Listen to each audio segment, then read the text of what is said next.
Hello friend, today I am going to teach you about chapter number 3, two stories about flying, class 10th UP board. The first short answer type question. First question will be here. Why was the young seagull afraid to fly? Why was the young seagull afraid to fly?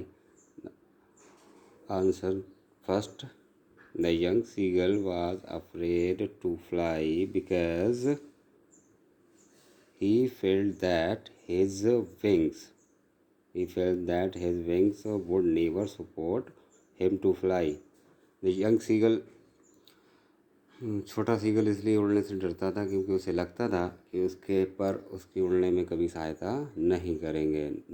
Question number 2 next. What did the seagull do to draw attention of his family?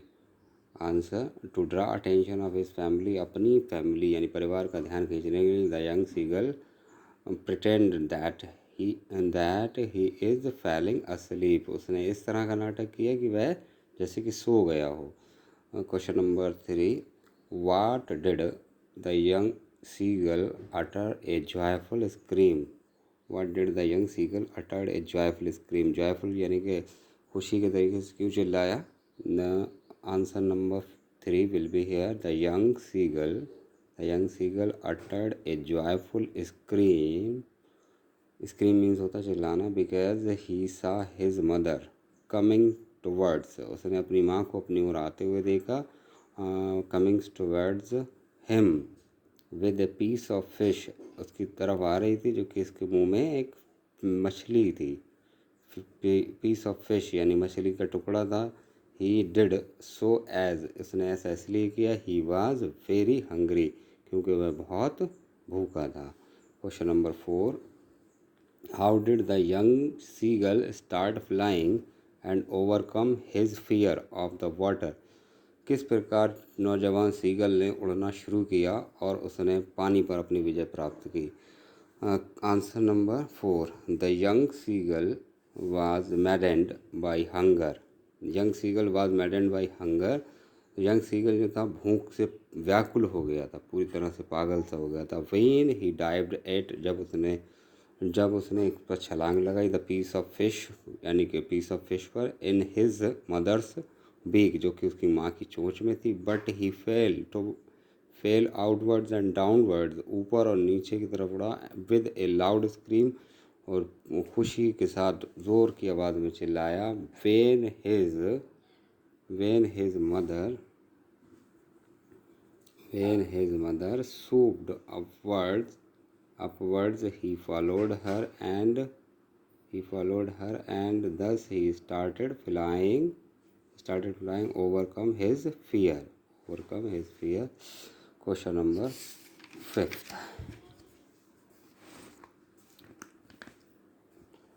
How did the young seagull express his excitement when he saw his mother bringing food for him?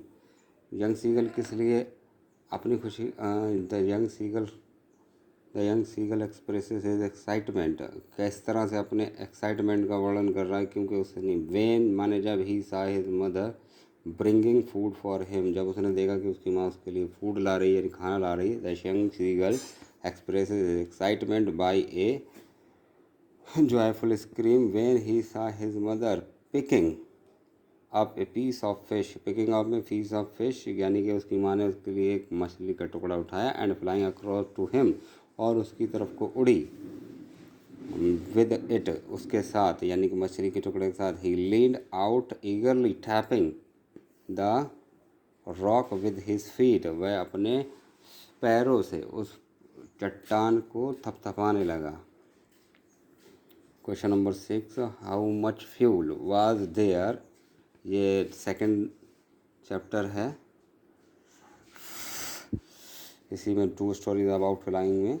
इसका first question. How much fuel was there in the aeroplane when the writer started flying? जब writer ने उड़ना शुरू किया तो उसमें कितना fuel यानी ईंधन था? There was sufficient fuel. Sufficient means पर्याप्त फ्यूल था. इन द टैंक्स माने टंकी में. ऑफ द एरोप्लेन माने एरोप्लेन की, हवाई जहाज़ की टंकी में पर्याप्त तेल था। टू रीच इंग्लैंड, इंग्लैंड पहुंचने के लिए सेफली, सुरक्षित तरीके से। When the writer started flying, जब राइटर ने उड़ना शुरू किया। Question number 7, what risk did the writer take while flying, writer यानी लेखक ने उड़ते समय क्या रिस्क, खतरा मोल लिया। वाई, क्यों। The writer decided to take risk while, the writer decided to take risk while, writer ने उड़ते समय रिस्क यानी खतरा मोल लिया। वाइल जबकि, while flying through, while flying through the storm clouds, storm clouds यानी कि जो तूफ़ानी बादल था उनके बीच में उड़ने का निश्चय किया। Because he wanted to enjoy his holiday, क्योंकि वह अपने हॉलीडे छुट्टियों को विद हिज फैमिली, अपने परिवार के साथ में बिताना चाहता था। बैक इन इंग्लैंड, इंग्लैंड में वापस जाकर। Question number 8, why did the writer follow the pilot of another plane, writer यानी कि लेखक ने अनदर प्लेन, दूसरे प्लेन के पायलट को क्यों फॉलो किया। The writer followed the pilot of another plane, writer ने दूसरे पायलट को इसलिए फॉलो किया। बिकॉज माने क्योंकि he had lost the way in the storm, क्योंकि वह तूफान में रास्ता भटक गया था। And was unable to see anything, और देखने में कुछ भी असमर्थ था, कुछ भी देखने के लिए असमर्थ था। Question number 9, What did the writer see inside the black clouds?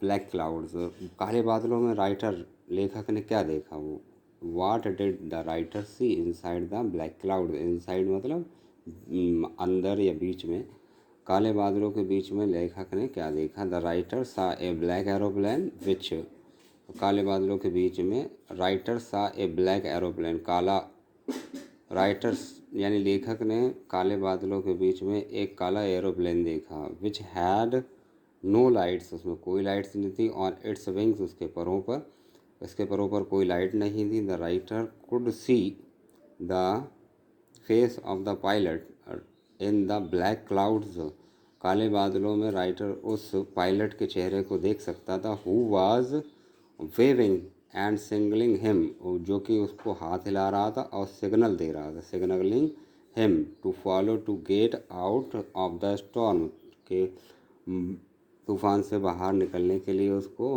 हाथ हिला रहा था और सिग्नल सा दे रहा था। Question number 10, why did the writer want to meet the pilot of the black aeroplane, लेखक क्यों उस काले एरोप्लेन यानी कि काले हवाई जहाज़ के पायलट से मिलना चाहता। The writer wanted to meet the pilot of the black aeroplane to thank him, वह राइटर जो था ब्लैक एरोप्लेन के पायलट से इसलिए मिलना चाहता था क्योंकि वह उसका धन्यवाद करना चाहता था। To thank him as he had saved, क्योंकि वह सुरक्षित था। The life of the writer by helping him, क्योंकि वह उसको अपने जीवन बचाने के लिए उसको धन्यवाद करना चाहता था। Him come out from the storm, और तूफान से वापस बाहर निकलने के लिए। Thanks for watching.